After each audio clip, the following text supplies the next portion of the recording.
मुंबईतील कस्तुरबा रुग्णालयामध्ये एक धक्कादायक प्रकार झालेला आहे. जे रिटायर होणार होते त्यांनी प्रबोधनकारांचं पुस्तक खरं तर त्या ठिकाणी नेण्याचा प्रयत्न केला, पण तिथे उपस्थित असलेल्या काही लोकांनी ते पुस्तक घेऊन त्यांच्या संघावर टीका टाकून आणि सांगितलं की ह्याच्यामध्ये देवांचा अपमान करण्यात आलेला आहे. प्रबोधनकारांचं निवृत्तीच्या निमित्तानं भेट दिली होती, परंतु काही नर्सेस जे आहेत त्यांना ते पुस्तक आवडलं, त्यामध्ये देवाचा अपमान झाला, त्यामुळे त्याच्या अंगावर झटकट गेली प्रबोधनकारांची.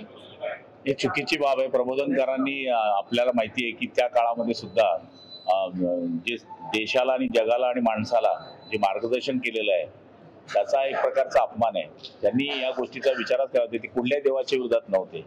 त्यांनी या ठिकाणी मांडणी करत असताना ज्या पुस्तकामध्ये त्यांनी मांडणी केली होती कमीत कमी प्रेझेंट दिलेलं पुस्तक तरी आपण फेकू नये, एवढी तरी माणसाला मानसिकता असली पाहिजे. मला ते असं वाटतं की हा प्रबोधनकाराचा अपमान नसून हा एक मोठ्या व्यक्तीचा आणि त्यांनी राज्याकरता किंवा देशाकरता जे विचार मांडले त्याचा अपमान आहे.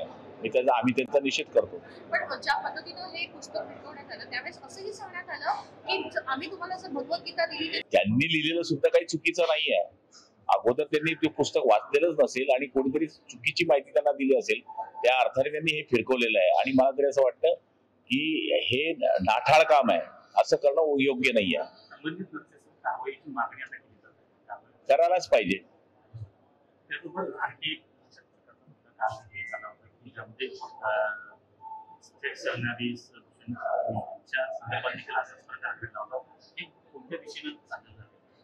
चुकीचं आहे. ज्या ठिकाणी आपण घटनेला मानतो, घटनेचा विषय करतो, तर घटनेमध्ये सर्वोच्च ते पद आहे आजच्या पोझिशन मध्ये की देशाचा सरन्यायाधीश, याच्या अंगावर चप्पल फिरकवणे.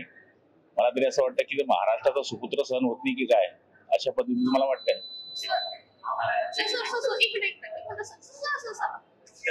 उद्या सुप्रीम कोर्टामध्ये धनुष्यबाणा संदर्भात सुनावणी होणार आहे. मला काय वाटतं, एकूणच काय निर्णय अपेक्षित आहे? आमच्याकडेच धनुष्यबाण आमच्याकडेच राहील, कारण की राम पण आमच्याकडे आहे. आणि त्यासोबत शेतकऱ्यांच्या मदतीसंदर्भात आज काही कॅबिनेटमध्ये चर्चा होऊ शकते. मी पण आपल्या चॅनलकडून पाहिलंय, पण आता समजेल आणि जी चर्चा होईल आम्ही ती आपल्याला सांगू. सर, नैतिकतेच्या संदर्भात टीका करण्यात आलेली आहे ठाकरे गटाकडून की नैतिकता करून सत्तेच्या हवेत असलेल्या एकनाथ शिंदे यांचं विमान सर्वोच्च न्यायालयात जमिनीत पाडलं. आता तुम्ही पाहिलं ना की या ठिकाणी तुतारी कुठे गेली आणि मशाल कुठे गेली. बिना रॉकेलची मशाल होती त्यामुळे ती खाली गेली.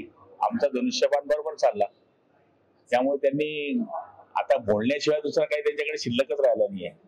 आणि तिथे ऍडव्होकेट श्री संजय राजाराम राऊत आहे, त्यामुळे असंच चालणार आहे.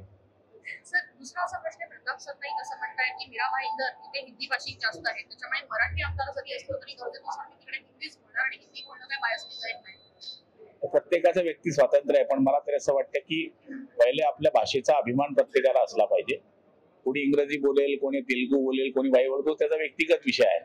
पण ज्या राज्यामध्ये आपण राहतो त्या राज्याच्या भाषेचा सगळ्यांना अभिमान असला पाहिजे. महाराष्ट्र शासनाचा उर्दू भाषेसंदर्भात कार्यक्रम झाला, त्यामध्ये महाराष्ट्रातील शाळांमध्ये देखील उर्दू शिकवायला प्रत्येकाचे विचार आहे. आता नवाब मलिक आता उर्दू सांगतील, उद्या तेलुगू सांगतील, हा त्यांचा विषय आहे. पण आता मराठी हा सगळ्यात पहिला विषय आहे. मराठी स्वीकारली पाहिजे, मग दुसरी भाषा कुठली स्वीकारायची हा त्याचा व्यक्तिगत विषय असला तरी या ठिकाणी मराठीला सगळ्यात जास्त प्राधान्य देणारं राज्याने काम केलं पाहिजे असं मला वाटतं. कारण की आपण गुजरातमध्ये गेला तर गुजरातीमध्ये गेलेला मुसलमान सुद्धा गुजरातीच पहिले बोलतो, असं तो ओळख त्याची दिसेल तुम्हाला. तो दाढी आहे, डोक्यामध्ये त्याची टोपी आहे, पण तो बोलताना गुजरातीच बोलतो का, तर त्याला त्याच्या राज्याचा अभिमान आहे आणि आपल्यालाही असला पाहिजे. दुसरीकडे आणखी आता कुठल्या मित्राची गरज नाही, राज ठाकरे यांच्याकडून त्यांनी टीका केली.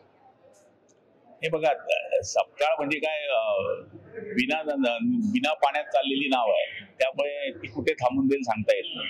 कोणी कोणावर कशी टीका करताय त्यांच्यातच ठिकाणा नाही आहे. नाना पटोले कुठे त्यांच्या बाबतीमध्ये अध्यक्ष असताना बोलायचे, ते काहीतरी लाईन पकडून तरी बोलायचे. सपकाळांना लाईनच नाही, बिन लाईनीचा माणूस आहे. भूषण गवई यांच्यावर जो करण्यात आला त्याच्याकडे कशा पद्धतीने मी आताच बोललो की या ठिकाणी तो एक प्रकारे राज्याचा देशाचा अपमान आहे. कारण की सरन्यायाधीश हे सगळ्यात मोठं पद आहे आणि त्यांच्यावर चप्पल फिरकवणे म्हणजे मला तरी वाटतं फार निंदनीय बाब आहे. आणि मला तर असं वाटतं की महाराष्ट्रीयन माणसावर चप्पल फिरकवणं म्हणजे चुकीचं आहे. सरन्यायाधीश हे पुऱ्या देशाचे आहेत, पण पहिले आमच्या राज्याचे आहेत, त्यामुळे मला फार वाईट वाटलं की अशी बाब व्हायला नको. राज्यातल्या ITI मध्ये वैदिक संस्कार ज्युनियर आता माझ्याकडे नाही.